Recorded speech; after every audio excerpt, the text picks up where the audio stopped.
Pues ya que estamos, muchas gracias. Ya que estamos hablando de perfil epidemiológico, bueno, pues será muy importante definir primero que nada qué es un perfil, ¿no? Porque ya hemos hablado de y hemos dicho cómo se elabora, cuáles son sus elementos o los componentes, en fin, hasta cómo lo reportamos.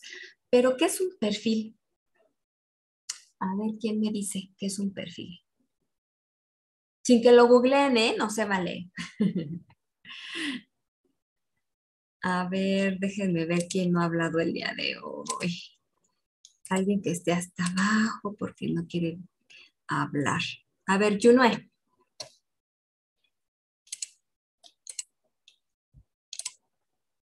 Junue. Junue. Alguien pellizque a Junue, por favor.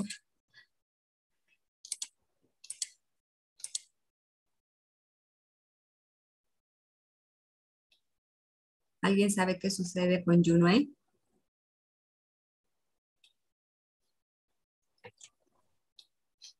Creo que su internet está fallando porque pues de hecho entró, bueno, se ha estado saliendo. Ok, gracias, Jocabe. Por el chat, a ver qué me dice si está. Ah, sí, ya vi. Me acaba de enviar que anda con mal internet. Ok, bueno, Junue se escapa. Pero vamos a ver quién más está hasta abajo. Arleta.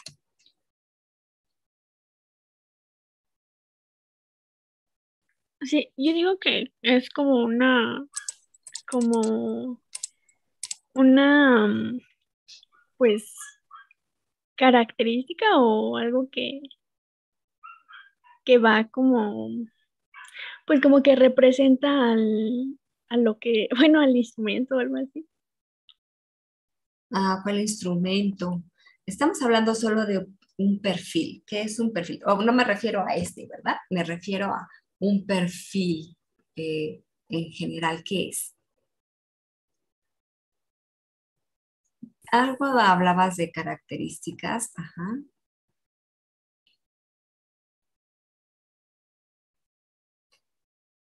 Ahí vas.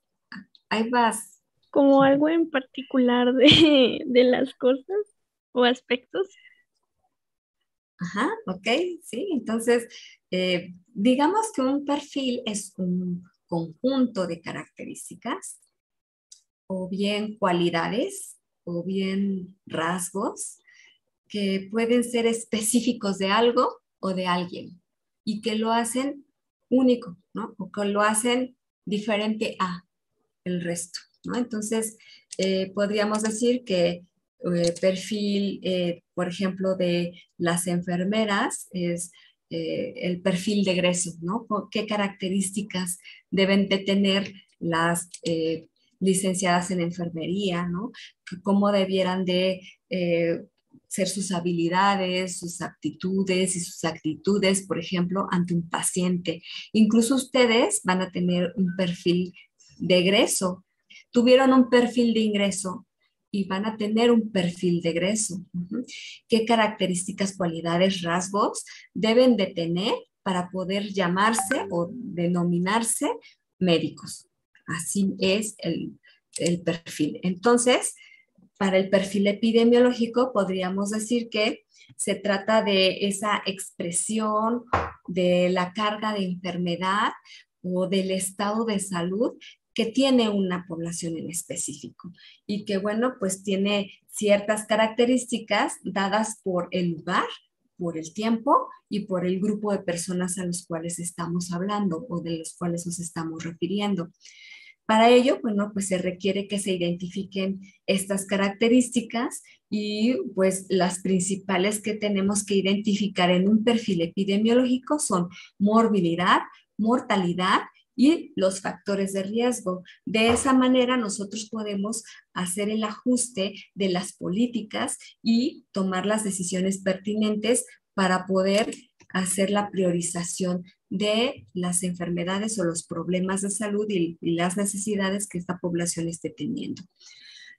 Respecto a la morbilidad y la mortalidad y los factores de riesgo, bueno, pues ya lo hemos venido manejando desde, creo yo, desde hace mucho y ya sabemos que, bueno, es importante para la salud pública conocerlo, no solo el perfil epidemiológico, sino también conocer las características específicas de la morbilidad, de la mortalidad y de los factores de riesgo que tiene una comunidad o que tiene una población. De esta manera podemos hacer un montón de estudios e incluso podemos hacer las mediciones para ver qué es lo que está necesitando esta población. ¿Cuáles son los objetivos específicos de este perfil epidemiológico? Para empezar, identificar qué morbilidad, mortalidad y factores de riesgo. ¿Para qué? Para priorizar. ¿Qué? Pues todo esto en base a pues todas las necesidades y problemas de salud que esté teniendo una comunidad. ¿Por qué? Pues porque tenemos que buscar alternativas de solución a través de diferentes formas. Una de ellas específicamente es el análisis de la situación de salud y ya lo vamos a ver en esta unidad justamente. ¿Cómo hacemos primero el diagnóstico de situación y posteriormente hacemos el análisis de situación de salud? ¿Para qué? Pues para poder hacer un perfil, un panorama y poder dar solución y respuesta a todos estos problemas y necesidades que estamos encontrando en este análisis. De esa manera podemos jerarquizar adecuadamente estos problemas, estas necesidades y darle solución. ¿A través de qué? De programas, de intervenciones, de políticas que nos permitan tomar las mejores decisiones respecto a lo que está sucediendo en específico en esa población. El perfil epidemiológico, por lo tanto, pues es aquella expresión de la carga de enfermedad que sufre la población y que, por lo tanto, requiere la identificación de estos tres aspectos principales: morbilidad, mortalidad y factores de riesgo. Es importante identificar todo respecto a esto, a estos tres puntos importantes, como pues identificar la magnitud de los problemas, cómo han evolucionado a través del tiempo, cuáles son los más recientes, cuáles son los grupos de mayor riesgo en este tipo de problemas, cuál es el entorno, el contexto global, integral, tanto económico como social, como cultural, incluso hasta estilos de vida podemos analizar con el perfil epidemiológico.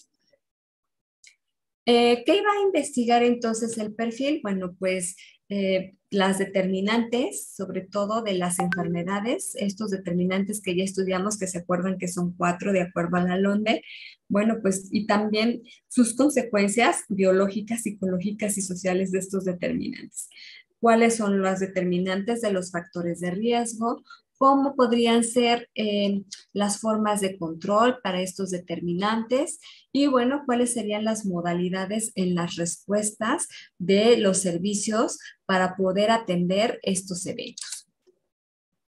¿Cuál es la utilidad? Bueno, pues principalmente conocer las características de los grupos poblacionales a los cuales estamos pues plasmando en este perfil epidemiológico, definir cuáles son nuestros parámetros y cuáles son las prioridades de respuesta, tanto de la comunidad como de las instituciones de salud o de los sectores gubernamentales, cuáles son los involucrados y poder establecer los lineamientos necesarios para poder hacer la resolución de estos problemas. Y sobre todo, una parte importante es definir ese compromiso financiero y económico que tienen las decisiones técnicas de las organizaciones involucradas, porque muchas veces puede ser que tengamos la identificación de los problemas y las necesidades que tienen en esta población, pero si no se cuenta con los dineros, pues definitivamente no se les va a dar solución. Ya tenemos cuál es el perfil, pero es necesario destinar los recursos a donde tienen que llegar para que puedan entonces solucionarse de forma pronta o de una mejor manera. Y bueno, pues no olvidar que también nos permiten mejorar la situación de salud de la población, ¿no? Y bueno, pues esto obviamente es importante porque pues para eso nos estamos formando, para mejorar la situación de salud de nuestras poblaciones. ¿Cuáles son los principales componentes? Pues ya los hablábamos hace rato, ¿no? Que son los factores condicionantes de salud, que ya nos los platicó alguna de sus compañeras, los daños a la salud y los problemas de salud prioritarios que pueden plasmarse en este perfil epidemiológico. Ahora, ¿cómo se construye este perfil epidemiológico? Bueno, pues ya les hablaba más o menos de cuáles son los niveles con los cuales nosotros vamos a poder empezar a transmitir la información, pero esta solo es información, ¿no? Es un dato, ¿no? Son datos. Este perfil tiene que recuperar esta información, recolectarla y organizarla. ¿Para qué? Pues para que podamos entonces graficarla y posteriormente, bueno, pues tabularla. Esta información se tabula y se coloca en gráficas, como ustedes ya vieron en la guía. Esas son algunas de las más simples, pero se pueden hacer unas tablas impresionantes respecto a esta información e incluso se puede analizar a fondo si se hacen análisis multivariados. También después, el tercer paso sería el registrar las primeras causas. Una vez que ya recolectamos la información y ya la tabulamos, pues ahora sí hay que registrarla y plasmarla en gráficas que nos puedan visualmente definir cuáles son las principales causas de todo. Podemos poner las primeras 10 o incluso hasta las primeras 20, como lo pudieron observar en el anuario que les compartí. Posteriormente tenemos el análisis de la información. Ok, ya están estas gráficas, ya están estas tablas. Ahora, ¿qué nos transmite esta información? ¿De qué nos está hablando? Bueno, pues hay que analizar esta información y poder compararla con otras poblaciones, por ejemplo, o con otro momento en el tiempo, o a lo mejor podemos hacer incluso descripción de esta información que estamos observando y bueno, pues podemos plasmarla como un ejemplo o como hipótesis para poder realizar estudios en este tipo de poblaciones. Recordemos que cuando hacemos el análisis de la información y la comparamos, definitivamente podemos crear o elaborar, generar indicadores. Y bueno, pues estos indicadores son aquellas variables que intentan medir de forma ya sea cuantitativa o cualitativa los sucesos que están bueno, sucediendo, ahora sí que valga la redundancia, en la colectividad, ¿no? Desde biodemográficos hasta de calidad o respecto a los servicios de salud, para poder entonces respaldar las políticas y evaluar los logros y las metas.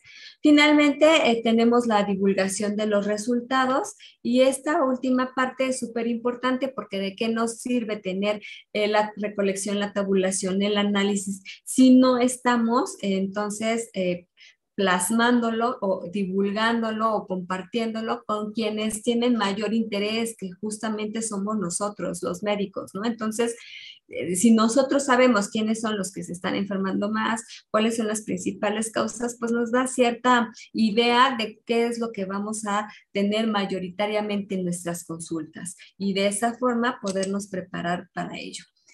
¿Qué debe contener el reporte final de un perfil epidemiológico? Pues ya lo decía también alguna de sus compañeras, introducción, antecedentes, el perfil de morbilidad, de mortalidad, la priorización de las enfermedades, bueno, la discusión, las conclusiones, las sugerencias, incluso cuáles fueron los instrumentos utilizados para poder recapturar esa información.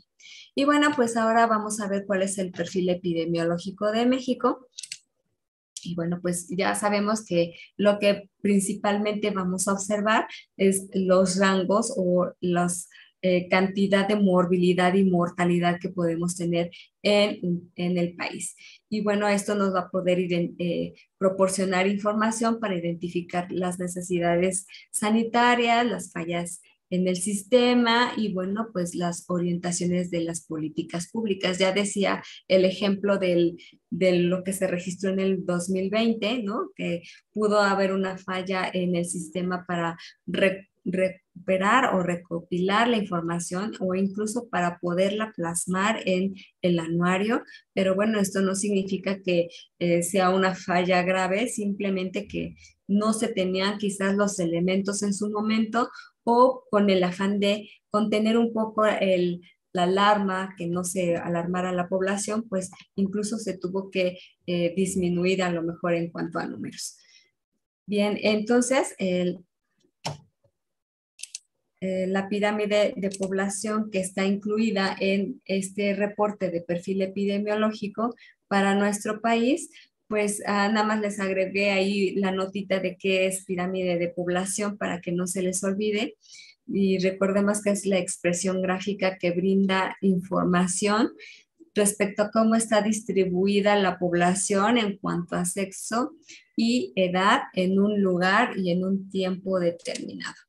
Y aquí pueden ver la pirámide de población, que creo que ya se las había presentado en algún momento. Esta pirámide tiene la comparación entre el 2000 y el 2018. Son 18 años de diferencia. Y aquí ustedes pueden, ya con los elementos que hemos estudiado y analizado, observar cómo la cantidad de personas ubicadas por grupo etario, casi siempre se hace por grupos en forma quinquenal, bueno, pues era mayor en el 2000 para los grupos de menor edad, es decir, de los 0 años hasta los 14 aproximadamente, y se fue reduciendo conforme fue pasando el tiempo para llegar en el 2018 a como ustedes ven en las barras, ¿no? La cantidad de población, bueno, pues fue disminuyendo y fue aumentando en la parte superior de la pirámide. Incluso ya está, definimos cuáles son los tipos de pirámides de población.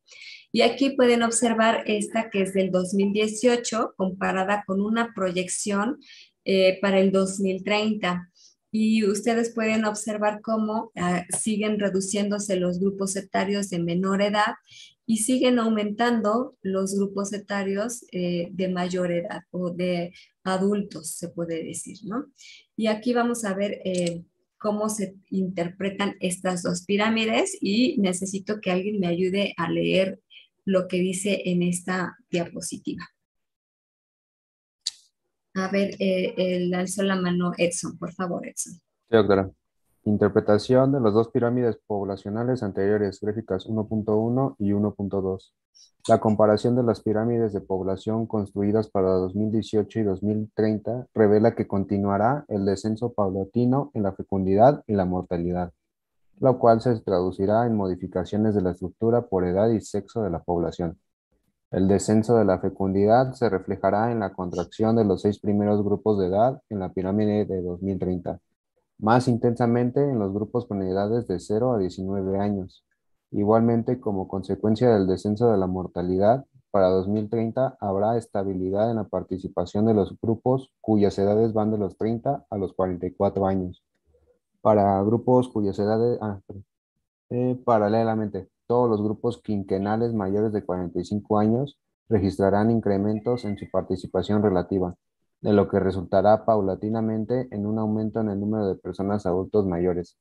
No obstante el progreso de envejecimiento, se puede considerar que México continuará siendo en 2030 un país con una proporción importante de población joven, pues las barras de la base de la pirámide de 0 a 19 años de edad para dicho año son más amplias que las de los grupos de edad superiores. Gracias, Edson. Entonces, pues ya vimos esta parte, este tema de envejecimiento, ¿no? Y recordarán que, bueno, todas las poblaciones tienden a esta, de acuerdo a la transición epidemiológica, la transición demográfica y a las diferentes transiciones, tendemos a el envejecimiento poblacional. Sin embargo, está proyectado que para el 2030 México seguirá siendo un país joven, ¿no?